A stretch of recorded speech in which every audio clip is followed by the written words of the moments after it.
Bien, seguimos aquí con nuestro dominó político el día de hoy y nuevamente acudimos a nuestro amigo el licenciado Jorge Herman Reis. Él es empresario, es de la Canacintra y aparte también es analista de radio, de la primera, de televisión y también en Infonor, también escribe ahí sus columnas ahí en Infonor. Así que acudimos nuevamente con nuestro amigo Jorge Herman Reis. ¿Cómo estamos, licenciado? ¿Qué tal, Javier? ¿Qué tal? Buenos días al auditorio. Pues muy bien aquí, gracias a Dios, con mucho trabajo, con muchas cosas. Pues ahora sí que aprovechando en lo local, en lo personal, esto que al parecer nuestro presidente desprecia fuertemente, que es esto, no sé si han escuchado del nearshoring. Nosotros, El gracias a Dios, nearshoring, eso es lo que quiero que nos expliques de qué se trata y si es bueno o es malo, porque Andrés Manuel sí no quiere saber nada de eso, pero pues dicen que aquí en el norte nos va a ir muy bien. ¿Qué es eso, licenciado?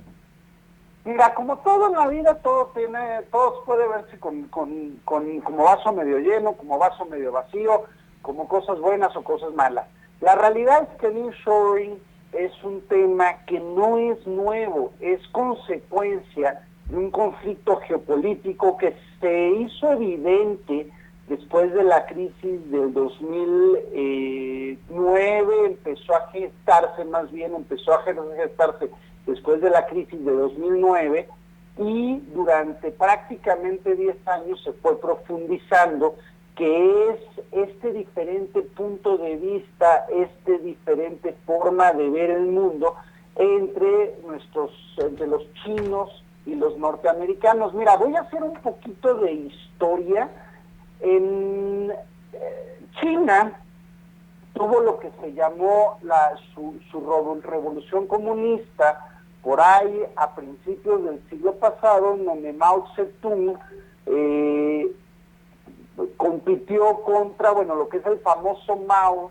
Se tuvo una guerra contra, no me acuerdo el otro líder, pero básicamente lo que hizo es se volvió comunista. Tuvo, de alguna forma, en estos movimientos que fueron a principios del siglo pasado, finales del 2019, se movieron hacia el comunismo. Entonces, a lo largo de todo el proceso, empezó un proceso de toda la historia del siglo pasado, empezó un proceso de desarrollo en China que partió pues de toda la forma de industrialización con base en lo que le llamamos pues el autoritarismo, una forma de ver la economía desde un punto de vista centralizante, donde tenías un partido dominante, la cabeza de gobierno no era en sí una persona, sino era el partido, y entonces, aun cuando tenías un presidente en China, o tienes un presidente, pues el partido es el que manda, ¿no? Y es una forma en que de alguna forma se ha ido renovando lo que es el liderazgo político, muy a la manera de como fue en Rusia, con algunas características, en la URSS, en la Unión Soviética, y de alguna forma con ciertas similitudes de lo que pasó aquí en México durante el siglo XX. Esta idea de estatismo, esta idea de una élite gobernante que dirige los rumbos de todo el país. Ahora, en China fue altamente exitoso por varias razones. Una de ellas fue que hacia finales del siglo pasado hizo un movimiento transformador muy grande en donde abrió su economía a lo que es el comercio internacional. Al final del día, en el 2000, a principios del 2000, entra China a lo que es la Organización Mundial de Comercio y le fue bien. Y básicamente lo que pasa es que le fue muy bien, ¿verdad?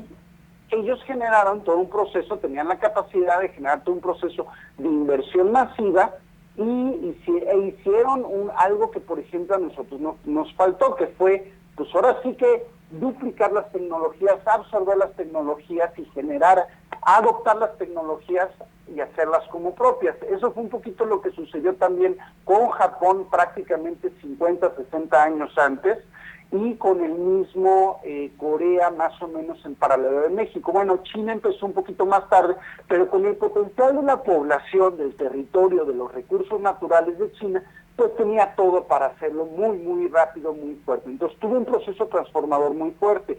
Pero en el fondo, en la esencia, culturalmente, los chinos sí creen en mucho de esto de que hay un líder prácticamente designado por la naturaleza divina, y este líder es el que lleva los rumbos de todo el mundo. Estas son cuestiones culturales muy arraigadas en lo que es el este o el hemisferio oriental, llamémoslo, ¿no?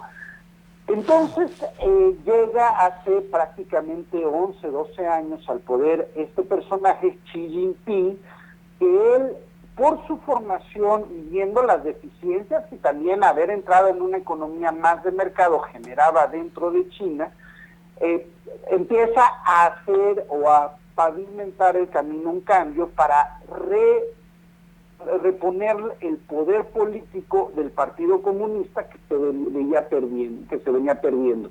Y a partir de ahí empiezan los conflictos. Como menciono, esto ahorita está haciendo, por decir, explosión, pero la realidad es que se viene gestando a partir de la crisis del 2009, la crisis financiera del 2009, que como recordamos, pues se comenzó en Estados Unidos, pero que impactó a todo el mundo.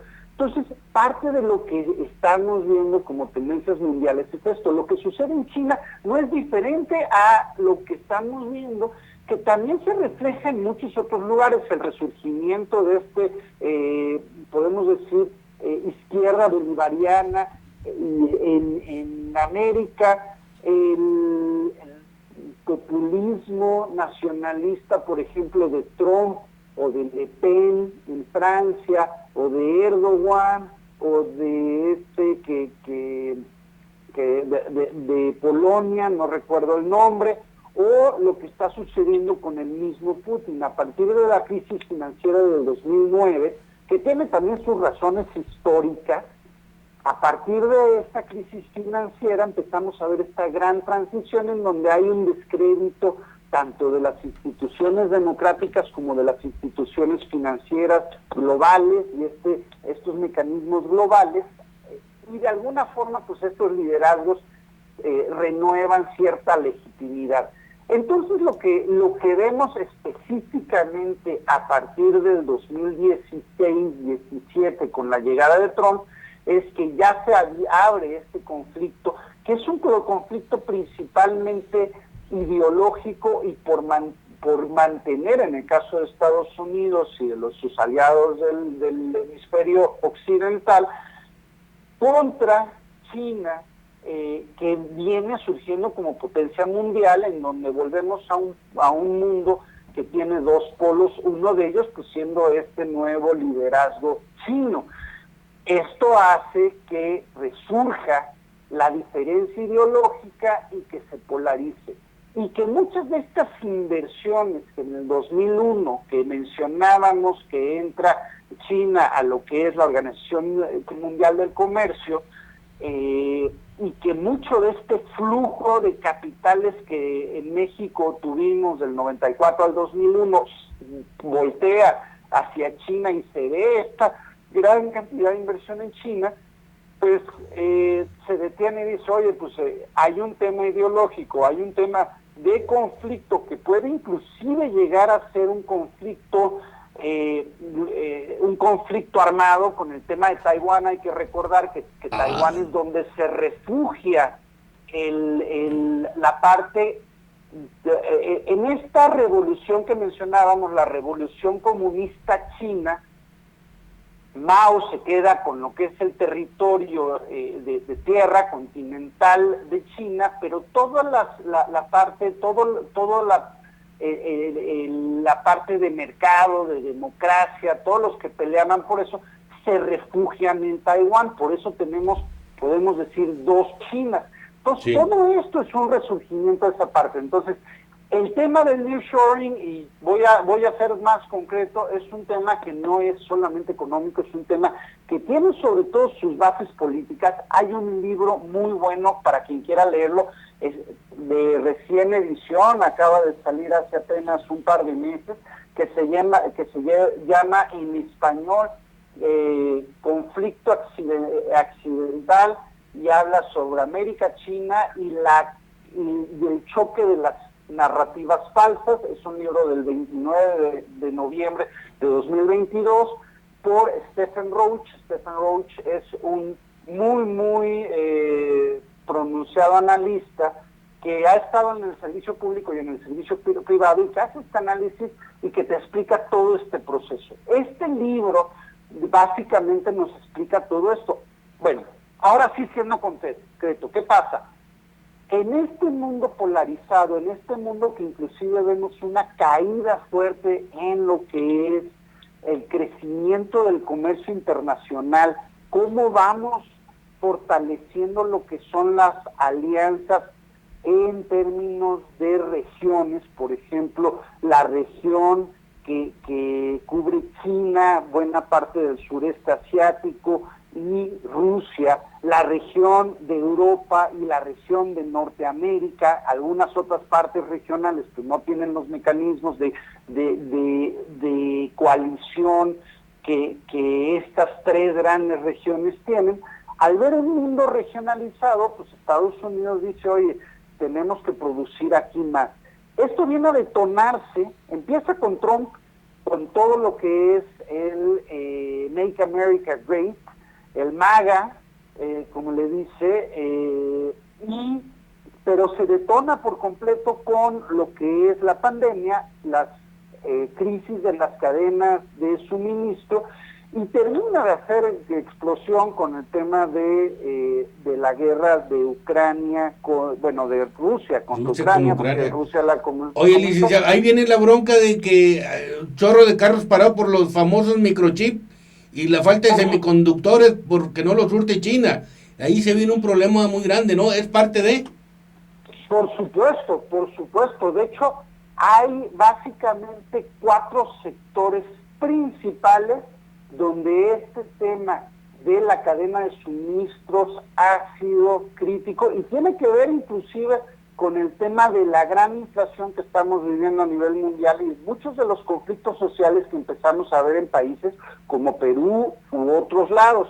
A ver, al detenerse las cadenas de suministro por estas dos situaciones, por un lado la regionalización, por otro lado el tema de la pandemia y más recientemente lo que es la guerra de Ucrania, hay 3 sectores que sufren: el energético, el de los microchips, que tiene el doble efecto del gran consumo de los electrónicos durante la pandemia, pero también la falta de mecanismos de comercio y la regionalización de las inversiones, y el tema de la comida, de la alimentación. Y bueno, estos son los 3 grandes sectores que sufren, pero estos pues básicamente involucran a toda la economía. Entonces, para no hacer más largo el tema, podemos tomar el ejemplo de los microchips. Los microchips, pues sabemos que con la modernización, con estas tendencias tecnológicas en donde hasta los refrigeradores tienen una pequeña computadora, las cafeteras, todo está conectado a través de sistemas como Alexa y todo esto, tú terminas teniendo una gran demanda de microchips. Pero tradicionalmente en esta apertura que hubo a finales del siglo pasado, pues todo se fue al a la parte oriental de Asia, a la Asia oriental, ¿no? Y entonces no se estaban ya haciendo prácticamente ningún microchip a nivel regional de Norteamérica. Tienes el efecto de que viene la pandemia. La pandemia y la guerra, ¿no? Se conjuntó ahí. La pandemia, se cuenta que hizo que o generó un incremento increíble en lo que fue el consumo de todos estos dispositivos por todo el efecto de que la gente se quedó en la casa, por todo el efecto de que la pandemia detonó muchísimo lo que fue tecnológicamente hablando la parte de comunicaciones y de conectividad por internet en todos los sentidos, y todo esto tiene que ver con el microchip. Entonces un aumento de demanda combinado con el tema de las cadenas de suministro por la misma pandemia, pues sufren lo que son las cadenas de suministro, sufren lo que son los medios productivos, se cierran plantas. Recordamos que China tuvo una política de cero COVID en donde cerraba ciudades enteras y obviamente la producción cayó. Y bueno, sigue con la parte de Ucrania y Rusia, en donde buena parte del flujo de materiales y aparte una parte fuerte productiva de algunos materiales raros que están en esta zona, de unas lo que le llaman tierras raras, son requeridas no solamente el litio, sufren. Entonces, este es el ejemplo perfecto de lo que está sucediendo. En Ohio, en el centro de Ohio, que es un estado de Estados Unidos, y él está metiendo algo así como 3,000 millones de dólares a una nueva planta. Ya se está construyendo esta nueva planta de fabricación de microchips. Es algo, para darte una idea, todos los trabajadores que va a requerir esta planta cuando esté a su plena producción, tienen que jalarse de todo Estados Unidos, no solamente de lo que es el medio oeste norteamericano, como se le llama esta zona, que es pues Illinois, Wisconsin, Ohio, Iowa, me faltan por ahí un par de estados, no solamente, sino que van a jalar gente de todos lados, están construyendo una universidad, están haciendo un plan. Es para construir exclusivamente microchip. Estamos con el licenciado Jorge Herman Reitz, ¿eh?